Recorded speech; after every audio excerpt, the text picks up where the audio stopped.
आज की कहानी एक बहुत ही शातिर और चालाक लड़के की है जो अपनी जान बचाने के लिए एक कॉन्वेंट में गूंगा बहरा बनकर सहारा लेता है।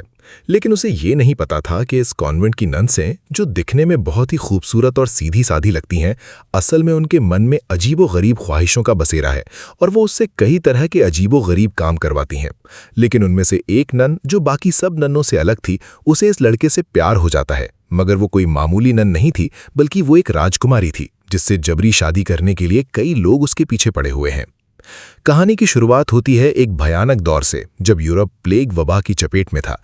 हर तरफ मौत का साया था और इसी तबाही के बीच एक चर्च में जस्टिन नाम का एक आदमी पेंटिंग बना रहा था। वो अपने बारे में बताता है कि उसका बाप एक चोर था और बचपन में वो भी चोरी में शामिल था, लेकिन उन दिनों चोरी की सजा थी दोनों हाथों को काट देना। इसी डर से उसने अपनी किस्मत पेंटिंग में आजमाने का फैसला किया। दूसरी तरफ चर्च के बाहर भागते हुए एक नौजवान को देखते हैं। उसका नाम है लोरेंजो, पर उसके पीछे बादशाह के सिपाही पड़े हैं क्योंकि उसने जुए में गीरबीनो नाम के एक आदमी से भारी रकम जीत ली थी। पर मसला ये था कि गीरबीनो शाही फौज का सिपाही था और हारना उसे किसी भी हाल में मंजूर नहीं था। अपनी हार का बदला लेने के लिए वो लोरेंजो का पीछा कर रहा था, मगर लोरेंजो भी कोई आम इंसान नहीं था। वो बहुत ही तेज और चालाक था। वो पीछा कर रहे दो सिपाहियों को चकमा देकर मार गिराता है और वहां से भाग निकलता है। गीरबीनो अपने बाकी सिपाहियों को हुक्म देता है कि लोरेंजो को जिंदा या मुर्दा जल्द से जल्द पकड़ा जाए। आगे देखते हैं कि लोरेंजो का एक दोस्त उसके लिए घोड़ा लेकर आता है और उसे भागने में मदद करता है। इधर चर्च के अंदर जस्टिन को एक नई मुसीबत का सामना करना पड़ता है। कई दिनों से वो पेंटिंग कर रहा था, लेकिन उसे अब तक कोई पेमेंट नहीं मिली थी। जब वो पैसे मांगने चर्च के फादर के पास जाता है तो देखता है कि फादर प्लेग की वजह से मर चुके हैं। तभी उसके दिमाग में एक चालाकी भरा मंसूबा आता है। अगर फादर मर चुके हैं तो क्यों ना मैं ही फादर बन जाऊं। इससे न सिर्फ मेरे खाने पीने का इंतजाम होगा, बल्कि चर्च की सारी दौलत भी मेरे हाथ लग जाएगी। वो बिना देर किए फादर के कपड़े ले लेता है और चर्च का नया फादर बन जाता है। अब कहानी का रुख शाही महल की तरफ मुड़ता है, जहां राजकुमारी पेम्पिनिया है। वहां गीरबीनो आकर उसे रोकता है और कहता है कि आपके वालिद ने मुझसे कारोबार के सिलसिले में बहुत सारा कर्ज लिया था, पर वक्त रहते वो चुका नहीं पाए। लेकिन उन्होंने मरने से पहले मुझे कहा था कि मैं आपसे शादी कर लूं ताकि आप इसी रियासत में महफूज रहें। राजकुमारी बताती है कि उसकी शादी तो पहले ही राजकुमार एलेसैंड्रो से तय हो चुकी है, जो बस कुछ हफ्तों में यहां पहुंचने वाले हैं। गीरबीनो जवाब देता है कि उनकी फिक्र मत करिए, मैं उनका भी इंतजाम कर लूंगा। लेकिन अगर आप मुझसे शादी नहीं करेंगी तो आपको अपने वालिद का पूरा कर्ज चुकाना होगा। इस बात पर राजकुमारी मजबूर हो जाती है। असल में गीरबीनो राजकुमारी को हासिल करने के लिए ये सब झूठ बोल रहा था।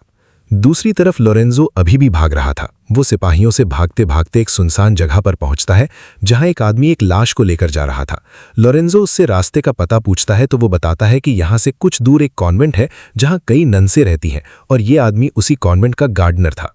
लोरेंजो फौरन पूछता है कि क्या अब इसकी जगह मुझे ये नौकरी मिल सकती है। वो आदमी कहता है कि इस काम के लिए सिर्फ गूंगे बहरे को ही रखा जाता है, इसलिए तुम्हें ये नौकरी नहीं मिल सकती। इससे पहले कि वो कुछ और पूछ पाता, इतने में वो सिपाही आ जाते हैं तो वो तेजी से कॉन्वेंट की तरफ बढ़ने लगता है। लेकिन कुछ दूर जाती ही उसे एक तरकीब सूझती है। वो अपना घोड़ा दौड़ाकर आगे छोड़ देता है और खुद एक दरख्त पर चढ़कर छुप जाता है। सिपाही घोड़े को भागते देखकर बेवकूफ बन जाते हैं और उसी सिमत में दौड़ पड़ते हैं। लेकिन उनके जाते ही दरख्त की डाली टूट जाती है और वो नीचे गिरकर बेहोश हो जाता है। कुछ ही देर बाद वहां कॉन्वेंट की कुछ नन्सें आती हैं और लोरेंजो को वहां बेहोश पड़ा देखकर उसे अपने साथ ले जाती हैं। कॉन्वेंट में पहुंचते ही उसे एक टेबल पर लिटा दिया जाता है, जहां वो दो नन्सें उसे गौर से देखने लगती हैं। उनकी आंखों में कुछ अजीब सा जुनून झलक रहा था, गोया वो उसे छूने के लिए बेताब हों। तभी एक नन कहती है, हमें देखना चाहिए कि उसे कहीं चोट तो नहीं आई। वो धीरे धीरे उसकी शर्ट ऊपर करती है, लेकिन फिर खुद पर काबू नहीं पाती और उसे छूने लगती है। दूसरी नन भी ऐसा ही करने लगती है। लोरेंजो को होश आ चुका था, लेकिन वो बेहोशी का नाटक करके मजे ले रहा था। एक नन तो उसे चूमने वाली थी, तभी उनकी मदर आ जाती हैं, तो वो फौरन घबराकर सीधी खड़ी हो जाती हैं और कहती हैं, ये लड़का जिंदा है, शायद गॉड ने इसे हमारे लिए भेजा है। फिर मदर लोरेंजो को इशारे से पूछती हैं, क्या तुम सुन और बोल सकते हो? लोरेंजो ना में जवाब देता है, क्योंकि वो पहले ही समझ चुका था कि यहाँ गूंगे बहरे को ही नौकरी मिलती है। मदर बहुत खुश होती हैं और कहती हैं, ये सच में गॉड का दिया हुआ तोहफा है। फिर वो नन्नों को हुक्म देती हैं कि इसे अच्छे से नहलाओ और खाना खिलाओ। अब लोरेंजो को एक टब में पानी दिया जाता है और यहाँ उसे इस कॉन्वेंट का सबसे बड़ा राज समझ में आता है। यहाँ गूंगे बहरे को इसलिए रखा जाता है ताकि नन्सें उसके साथ जो चाहे कर सके और वो किसी से कुछ कह भी न सके। दूसरी तरफ गीरबीनो की वजह से राजकुमारी पेम्पिनिया काफी परेशान थी, इसलिए वो अपनी दो सहेलियां एलिसा और सिमोना को चर्च बुलाती है और साथ में उनके बॉयफ्रेंड्स बोरिस और नाडो भी होते हैं। राजकुमारी अपनी सहेलियों से कहती है, मुझे तुम्हारी मदद चाहिए। गीरबीनो उस पर दबाव डालकर मुझसे कर्ज के बहाने जबरी शादी करना चाहता है, लेकिन मेरे वालिद ने मेरी शादी पहले ही रूस के राजकुमार एलेसेंड्रो से तय कर दी थी। वो बात ही कर रहे थे कि अचानक गीरबीनो वहां पहुंचता है और गुस्से में कहता है, यहाँ क्या हो रहा है? दुआ करने की कोई जरूरत नहीं, सब अपने घर जाओ। फिर तलवार निकालकर बोरिस और नाडो को धमकाता है और उनकी गर्लफ्रेंड्स को वहां से ले जाने को कहता है। तभी चर्च के ऊपर से पेंटर जस्टिन की आवाज आती है, ये गॉड का घर है, यहाँ कोई खून खराबा नहीं होगा, और वो सबको वहां से जाने के लिए कहता है। तो फादर की बात सुनकर सब वहां से चले जाते हैं। अब पेम्पिनीफॉर्म का एक और महल भी है, और तय ये होता है कि जब सही वक्त आएगा तो उन्हें इसी महल में ले जाया जाएगा जहां उसकी और राजकुमारी की शादी होगी। अब प्लान के मुताबिक अगले दिन पेम्पिनीफॉर्म को साथ लेकर बाद में महल की तरफ निकलने का फैसला किया जाता है ताकि फादर उनकी शादी करा सके। लेकिन उन्हें यह पता नहीं था कि जिस कॉन्वेंट में वो राजकुमारी को भेजने वाले थे वहां का माहौल कुछ और ही था।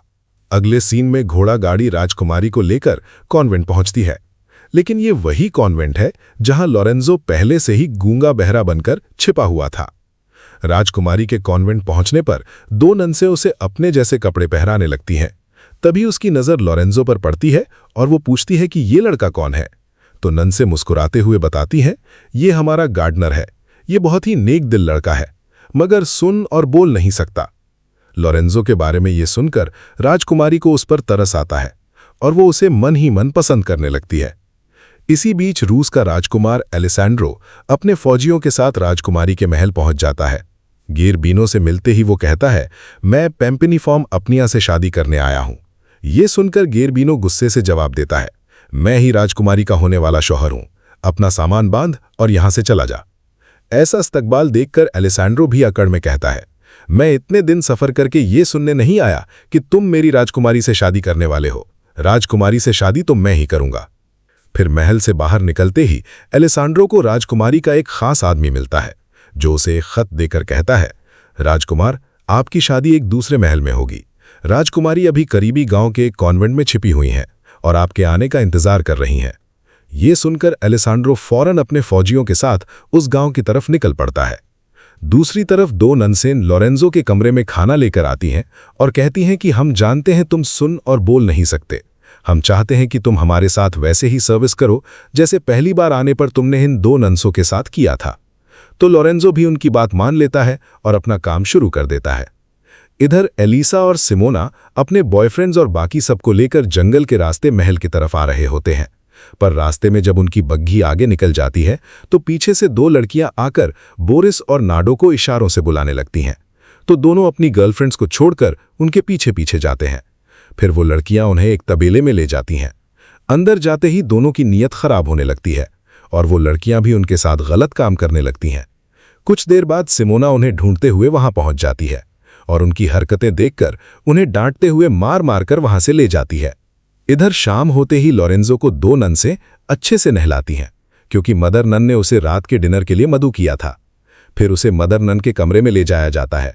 ये देखकर पेम्पिनीफॉर्म को जलन होती है, क्योंकि वो धीरे धीरे लोरेंजो को पसंद करने लगी थी। अगले दिन लोरेंजो गार्डन में कुछ देर काम करने के बाद अपने कमरे में आता है और धीमी आवाज में गाना गाने लगता है। तभी राजकुमारी पेम्पिनीफॉर्म उसके लिए खाना लेकर आती है। वो राजकुमारी का निकाब हटाने की कोशिश करता है, लेकिन राजकुमारी उसे रोक लेती है और कहती है, तुम मुझे ऐसे नहीं देख सकते। इसके बाद राजकुमारी उसकी आंखों पर पट्टी बांध देती है। फिर अपना निकाब हटाकर धीरे से कहती है, मैं हर रोज तुम्हें देखती हूं और तुमसे प्यार भी करने लगी हूं, लेकिन इन नन्सों से नहीं, बल्कि इन सब से बहुत अलग। इतना कहकर वो उसे प्यार से चूमती है और वहां से चली जाती है। अब लोरेंजो सोच में पड़ जाता है कि ये कौन सी नन थी जो मुझसे इस तरह प्यार करने लगी है, पर वो भी मन ही मन उससे प्यार कर बैठता है। इधर राजकुमार अपने सिपाहियों को राजकुमारी को ढूंढते हुए जंगल से आ रहा होता है, पर रास्ते में गीरबीनो के सिपाही उन्हें घेर लेते हैं और तीरों से उसके सारे सिपाहियों को मार डालते हैं। लेकिन राजकुमार किसी तरह जान बचाकर भाग निकलता है। काफी दूर जाने के बाद वो एक तालाब के किनारे रुक जाता है। उसी तालाब में राजकुमारी की सहेली एलिसा पहले से नहा रही थी। पानी पीते वक्त राजकुमार की नजर उस पर पड़ती है तो वो पूछती है, तुम कौन हो? एलिसा मुस्कुराते हुए जवाब देती है, मैं एक दुल्हन हूं जो अपने दूल्हे का इंतजार कर रही हूं। राजकुमार कहता है, मैं यहां की राजकुमारी पेम्पिनीफॉर्म से शादी करने आया हूं और मैं ही इसका दूल्हा हूं। ये सुनकर एलिसा पूछती है, तो तुम्हारा नाम क्या है? वो कहता है, मेरा नाम एलेसांड्रो है और मैं रूस का राजकुमार हूं। ये सुनकर एलिसा हैरान रह जाती है। राजकुमारी अपने महल जाने वाली होती है, लेकिन इससे पहले वो मदर को सब कुछ बता देती है कि लोरेंजो कोई गूंगा बहरा नहीं है। कल मैंने उसे गार्डन वाले घर में गाना गाते सुना था। ये सुनकर मदर घबरा जाती है और लोरेंजो को कॉन्वेंट से बाहर निकाल देती है।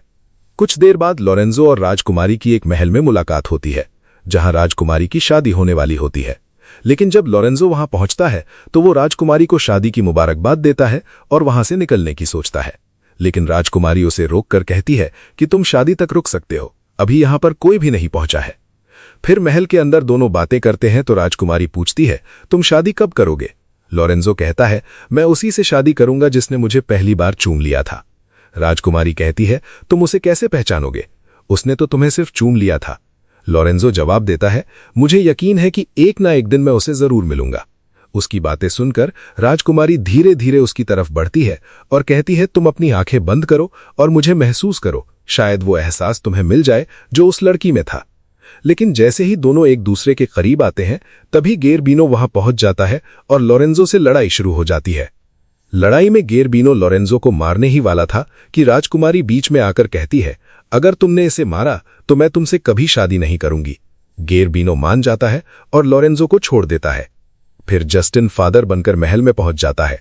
शादी से पहले राजकुमारी फादर से कहती है कि मेरी शादी जबरी हो रही है, मैं लोरेंजो से प्यार करती हूं और उसी से शादी करना चाहती हूं। वो फादर को सोने के सिक्के देती है और कहती है, शादी में देर करना। इधर लोरेंजो गेरबीनो के 2 आदमियों को मारकर बेहोश कर देता है। राजकुमार वहां आता है और लोरेंजो उसे महल का रास्ता बताता है। फिर दोनों महल में पहुंचकर गेरबीनो के सारे सिपाहियों को मार देते हैं। आखिर में लोरेंजो गेरबीनो को मारकर कुएं में गिरा देता है, जिससे उसकी मौत हो जाती है। राजकुमार एलिसा को देखकर कहता है, वो मेरी राजकुमारी है। और लोरेंजो जब जाने लगता है तो राजकुमारी उसे रोककर चूमती है। तब लोरेंजो को पता चलता है कि वही उसकी महबूबा है और सबको सच्चा प्यार मिल जाता है।